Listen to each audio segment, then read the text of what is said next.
కర్నూలు జిల్లా కోడుమూరు సమీపంలో జరిగిన రోడ్డు ప్రమాదంలో శివస్వామి మృతి చెందారు.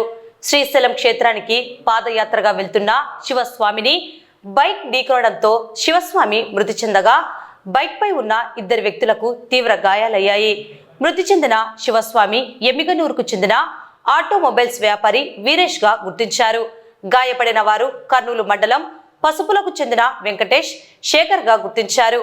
కోసిగి నుంచి పసుపులకు వీరు బైక్ పై వెళ్తుండగా ఘటన చోటు చేసుకుంది. ఊరు నుంచి శ్రీశైలం పాదయాత్రకు వెళ్తున్నాం స్వామి. పొద్దున ఉదయం 8 గంటలకు బయలుదేరినాం. మట్టి రోడ్డు మీద కోడుమూరు దాటినాక 4 కిలోమీటర్ల తర్వాత మట్టి రోడ్డు మీద పోతున్నాం స్వామి. 10 అడుగులు ముందున్న స్వామి 10 అడుగులు ఎన్నుకున్నారు. ఇద్దరు ఫుల్గా తాగినారు స్వామి. వచ్చి వెనుక నుంచి డ్యాష్ ఇచ్చినారు స్వామిని. స్వామి లెఫ్ట్ సైడ్ వెళ్ళి పడినాడు స్వామి. స్వామిని లేపేలోపు సామలుగున కింద పడినాడు స్వామి. సామలుగున మట్టి రోడ్లోనే పడినాడు స్వామి. బండి తీసుకొని సామలు రోడ్డు తగిలి దెబ్బలు అయినాయి. సామలుగున దెబ్బలు అయినాయి కానీ స్వామి దెబ్బలు అయినాయి స్వామి. నా పేరు వచ్చేసి వీరేంద్ర స్వామి. బండితో గుద్దినారు స్వామి, స్కూటర్తో గుద్దినారు స్వామి సామలు.